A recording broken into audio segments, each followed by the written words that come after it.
Evening, everybody. Hopefully you can hear me all right. Been thinking about doing a vlog instead of a blog. It's just had a lot on my mind. Thinking about my walk with Christ. What kind of started was yesterday. I had an opportunity to witness to somebody, and it felt like it backfired wildly. It just discouraged me so incredibly much. I feel like I was so inadequate. I didn't represent Christ properly. And then tonight I was at my nieces and nephews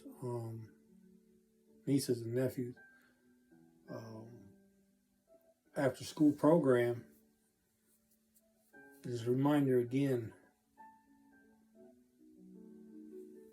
how important it is for me to be an example to them in the Christian walk, my Christian walk. 5 years ago, something happened to me that was absolutely devastating. I came within a hair's breadth of just walking away from everything, from church, from God, not from my family, but from church and from God. And I was so incredibly angry, and I was so incredibly bitter that I did stuff that I normally wouldn't have done. Like, for one thing, I put a post on Facebook about what had happened, and it was only up a couple of hours. I got a lot of feedback, mostly negative feedback from it, and rightly so. Then I also had a couple of friends, comment about it, how bad that was. But the reason I bring that up is to show you what a bad place I was in. And it took me a long time to get over that.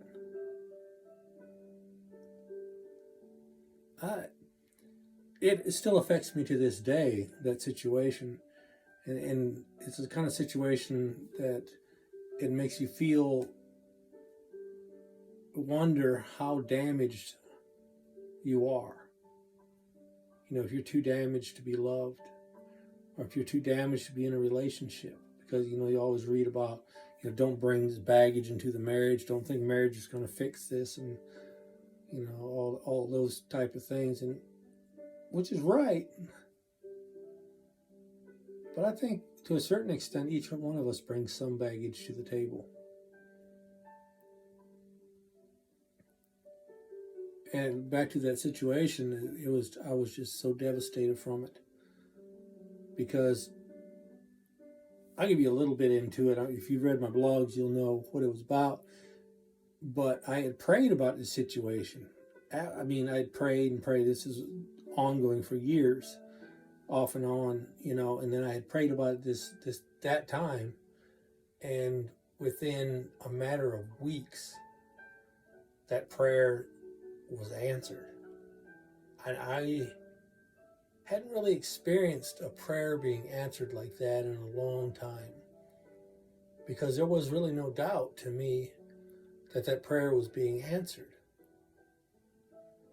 But then in 6 weeks or so time, that answered prayer was gone. It was done.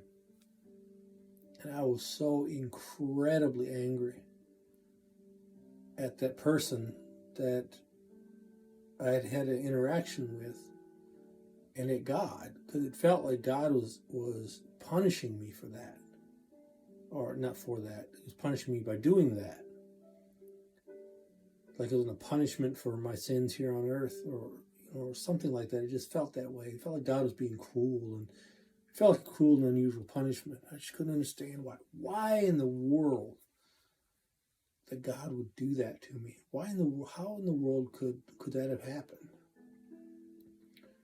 And I kept on going through the motions because I didn't want to disappoint people. But I was just, people knew what I was going through. My family knew what I was going through. It was a couple of months before I even told some of my siblings what had happened. but it affected me incredibly much. It went on for, I got mean and snide and rude, which if you know me, that's something I try not to be. I'm kind of like Captain McCall in Lonesome Dove when he said, I can't abide rudeness. It's kind of a person I am. I can't abide when somebody's rude to me, and I don't like when so I try not to be rude to other people. I don't always get that done, but anyway, moving on.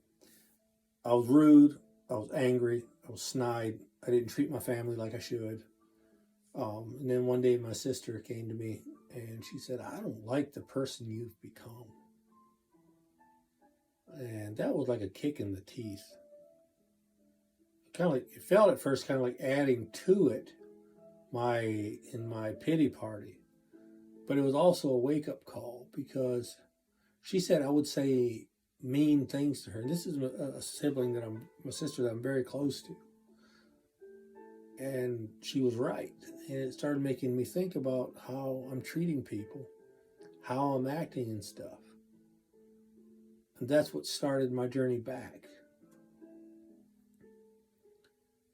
towards God. Not just immediately good with God, but back towards Him. And the years have gone by and it just, I don't know, I just wasn't in a good place even yet. I have highs and lows. I've tried to be open about my struggle with mental health. Now, I'm not crazy or anything like that. Don't get me wrong. I struggle with depression, not horrible depression, but fairly bad. It can get bad. I talked to my doctor about it, and he calls what I go through is situational depression, which is basically like, yeah, you're just depressed about things that aren't going well, like your church is not growing, or I don't have a girlfriend, or or not having money. That kind of stuff depresses me, and he called it situational depression. But one thing I did struggle very much with, and I don't like ads on YouTube. Sorry about that. I don't like seeing full video on my face when I'm talking. I mean, it's full light on my face when I'm doing a video, so I figured I'd use the TV light. But anyway, where was I? Situational depression. Oh, and I suffer from anxiety. I've battled social anxiety most of my life, where when I was 16, even when I was 16 or 17, I didn't like to go into stores, restaurants, any of that kind of stuff. I didn't go into them. I just didn't. I didn't like being around that many people. That made me nervous and all that. But after this happened in 2016, a situation happened that caused me to finally end up, because of my anxiety and my depression, I went to the doctor and I was prescribed medications for both of them. And the one medication I was prescribed is also good for social anxiety, which has been a huge help for me being able to interact with people and things like that. And also I started a new job, which helped too, because I'm constantly dealing with new people now, so I'm forced to do it, forced out of my comfort zone. So that helped as well. I'm trying to figure out where I'm going with that. Oh, then so yeah, I'm on meds for social anxiety, for general anxiety, and for anxiety attacks. But that all goes back to something that happened many years ago with a sickness with my mom, and then her passing on. It was very traumatic. She first started when she was 18, and then she passed away when I was 22. And then it was years and years of financial difficulty after that as well. I mean, very bad financial difficulty. And I, through it all, it kind of caused me to what would be called post-traumatic stress disorder, which causes anxiety attacks and things like that. And also one time during a very stressful job and an interaction with the same person that happened in 2016, I ended up at the doctor's office because my heart started acting up. And I first went to a family doctor and they did an EKG and they took a look at it and he said he doesn't like what he's seeing. He said, I need to send you immediately to the cardiologist. And when he's talking to me, he said, did somebody bring you here? I was like, no, I drove by myself. So, you gonna be all right to drive to the cardiologist? It was like an hour drive away. And I was like, well, I hope so. And by this time, I was freaking out. I thought, man, I'm rattling death's doorknob. Anyway, long story short, I went to the cardiologist. After a couple of echocardiograms, I did the nuclear stress test. I wore a heart monitor for 30 days. And it all came back that it was stress. I have a strong heart, but stress will mess with your heart.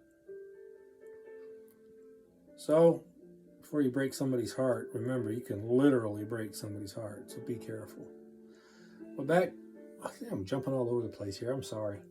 But back to my walk with Christ is I was in such a dark place, but with the help of those meds evening my body out, and with the help of my family, I worked my way back to God, toward God. And one of my favorite songs, Phillips, Craig, and Dean, I think it's called "When God Ran" or something like that. It's talking about the prodigal son returning. And that song just seems so fitting for me. Because when I hear those words, it's me coming back to God. The only time I see God ran was when he ran to me, took me up in his arms, held my head to his chest, and said, I can't remember the rest of it goes. It's a beautiful song. Anyway, fast forward a couple of years to 2020, which was an awful year. 2019, our family ended our family business, and our crew broke up. My brothers went off to work somewhere else. Me and my dad went to work for my Uncle Eli in Old Hickory Factory. And 2019 was a pretty good year. It was nerve-wracking getting going. Then 2020 hit, and in February 2020, we were hearing a little bit about the coronavirus, Chinese virus, whatever you want to call it, but it hadn't been to America much that we knew of. Although my brother in December and Christmas time could not taste the food at all. I remember him complaining loudly. If you know our family, we love to eat. We enjoy eating together, and we can't taste food. It feels like the end of the world to us. I remember him complaining, but the whole time he can't taste a thing, not even a little bit. So I believe my oldest brother had COVID-19 in December 2019. Go up to February, Dad got sick. I think it was in January, actually. Dad start not feeling well. And it kind of dragged on and on. It was cold and fever at night and coughing. And my brother Sean got sick at the same time with cough and stuff. I can't really remember how he got better. But my dad just steadily got worse. And he was working inside the factory building trusses. And I was working outside in the yard. I install hinges and vents on finished painted barns. And I came back up. I remember getting a text from Dad, and he said, I'm just taking a rest in my vehicle before lunch. Don't hurry, or something like that. So I went up to I think it was around 11 o'clock. I went up to the factory and put my stuff away, and came out. He was sleeping in his rig. So I asked if he wanted anything to eat from the local store. So I ran down to the store and happened to lock myself in there. Locked myself in my vehicle, out of my vehicle. Man, I can't keep my thoughts together. I'm sorry. I'm kind of tired. I locked myself out of my vehicle, so I had to call back to the shop. They tried to wake Dad up. I couldn't get a hold of Dad. Kept calling. They couldn't. I think the shop manager couldn't find Dad or something. I finally got a hold of him, asked him to come down to the store to pick me up. And when he got there, he looked so awful that I told him, Dad, I said, you're going to the doctor. He's like, no, what doctor would I go to? And I said, no, you're going to we got like a patient first type thing. It's for overflow emergency room, basically. Take the stress off the emergency room. We have overflow in our little town. And I told him, well, we're going there.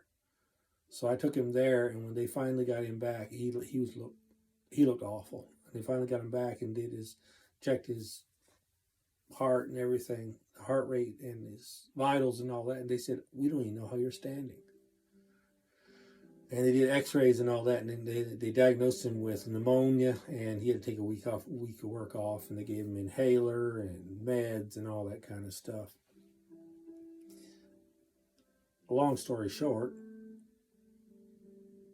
almost lost Dad in 2020, which scared me to no end. It was horrifying because I lost my mom 16 years ago, and I almost lost Dad. And I truly believe if I hadn't gotten him in there that day, I don't know what would happen, put it that way. I'm just glad God prompted me to do that. Then moving forward in that summer, late summer, one of my cousins couldn't face life anymore. He committed suicide at he was 21 years and 5 months old when he took his own life. I wasn't that close to him. I knew him to talk to him. We had worked at the same place for a little while, and I would try to talk to him. He was really shy. But he hadn't worked there any longer. Hadn't worked there for a couple of months when he committed suicide. And in that same weekend, another cousin who I'm very close to was diagnosed with leukemia, very curable leukemia. But it's still 2020 with the COVID lockdowns and with all this stuff felt so unbelievably overwhelming. It felt like that the whole world was crashing down. And here I'm healthy, and I felt that way. I can't imagine how the immediate family of my cousins, what they were going through.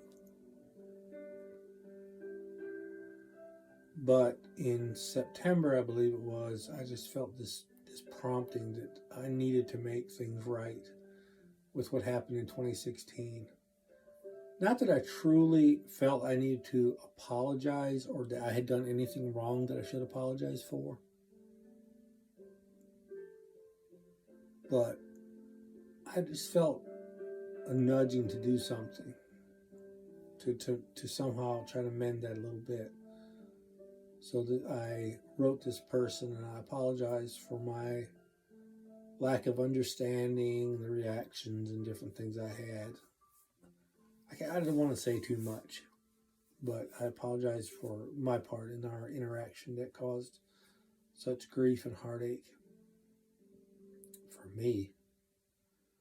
I found out later it wasn't quite as much for that person, which is good, because they didn't live in misery for 5 years like I did, 4 years. And through that, God brought true healing to my life, because I finally forgave that person for what had happened.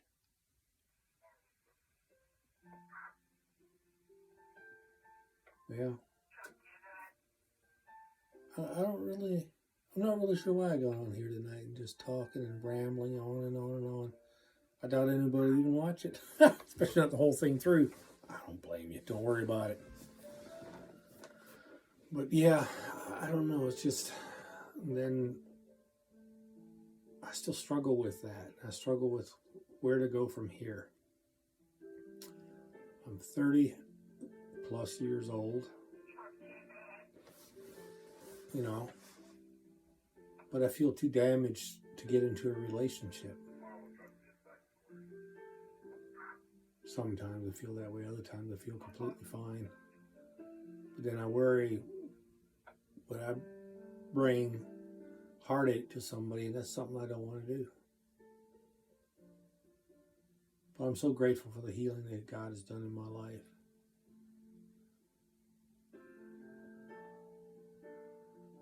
I guess the whole point of this is the thought of going back to 2016 when I almost walked away from God, walked away from my church.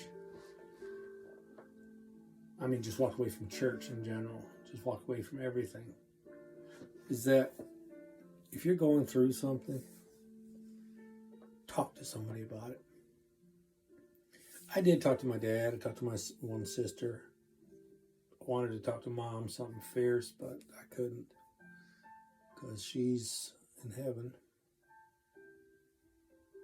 But talk to somebody that you trust. Find somebody you trust and just talk to them. Open up to them. Say, maybe it might have done me good to go to a counselor, a Christian counselor. I don't know. But find somebody. Maybe they can point you in the right direction if you're going through something. You're facing a horrible trial in your life, or feel like God's forgotten about you and everything's just blowing up in your face.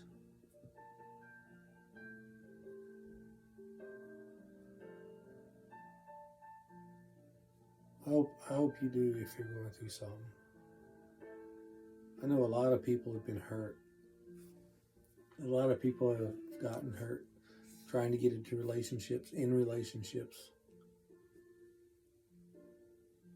But hopefully, y'all, if it happened to you, you won't let it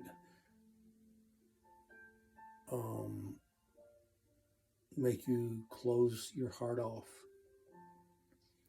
Sometimes I feel like I took my heart and buried it in a box deep in the ground where nobody can reach it, and it's like, that's where it's safe. It can't be broken again. Because even now, if I have somebody say, "Oh man, you ought to get hooked up with my friend or whatever," she's such a sweet person. I'm sure she's a sweet person. Or if I find out a girl's interested in me, I'm like saddling the horse and riding for the hills. Like getting, I'm in a panic. I'm so terrified of having my heart broken again. So utterly terrified. I don't think words, no, I shouldn't say I don't think words can describe, but the horror of what I went through, it was mental anguish, almost a mental breakdown, because it felt like a person had completely, callously tore me apart, and I feel like God had done the same thing. And that was just unbelievably devastating to me. So let's swing back around to, if it happened to you, talk to somebody. Please find healing. Don't let it drag on for years. I've let it ruin my life for years. Even now I struggle to trust God through that, even though I believe that He wanted that relationship to happen. And it was human error that stopped it, that ended it. I believe with all my heart that God had wanted that to happen. But I still struggle with trusting Him because of that, because it felt like He put a carrot in front of me, like, ooh, here's what you want. Nope, can't have it. Nope, ha, you can't have it. That's what it felt like. It wasn't Him doing that. God loves you too much to do that to you. I mean, yes, He brings trial. He can bring trials in your life to bring you closer to Him. But I guarantee you, God did not do that to me because, well, if He did, His plan backfired. Honestly, that's a weird way of putting it, but that's why I don't believe that He did it. That He wanted that outcome. So now, especially, I'm very guarded. I remember years ago, even before things like this happened, I had a friend tell me that I'm very hard to get to know because I'm so closed off. I don't want to be that way. I know one thing, as far as getting into a relationship, you can't be in a relationship and be closed off. You got to be open with each other. Communication. You got to have open communication to have a good relationship. And if you only give part of yourself, like people say, oh, you got to give 50. If each partner gives 50%, you'll have a good relationship. You get 100%. Nope. Sorry. Each person gives 100% of you, of yourself, of your heart, of your whole being to someone. But I had to think again, I would love to do that. I would love to be completely 100% open with someone, to give that someone my heart. But I don't dare. I don't know what it will take. Now, don't get me wrong. I did try again, and the girl was incredibly sweet about it when she turned me down. She was just incredibly sweet. She's a sweetheart. But after that, it was kind of like, nobody I'm interested in is interested in me. So why risk my heart unless I'm full, I don't know, really interested in them or whatever. But now I'm just rambling. Oh, yeah. Anyway, to whoever watches this, kudos to you. It's almost a half hour long. Keep your eyes on Jesus, the author and finisher of our faith, who for the joy that was set before him, despising the shame, endured the cross. If you have a chance to witness for Christ, do it. Even if you feel like it backfired mightily like I felt. But the next day, the guy came back to me and talked to me a little bit. He's still way off in his beliefs, with all due respect to this gentleman.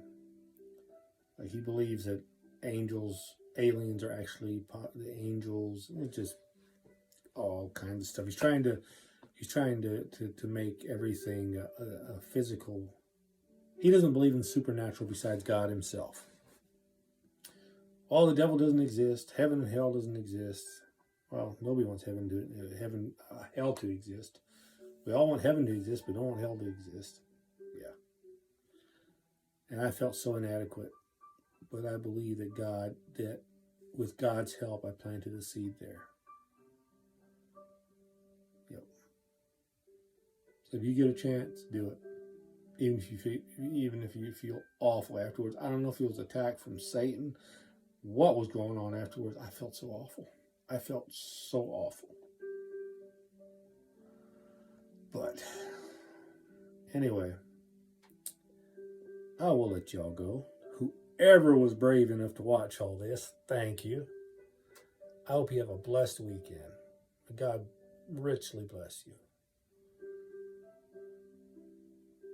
Yep. Not sure what else to say. I just hope that whoever is watching this has a happy, healthy life. Just thank God for what you have. Have a good weekend.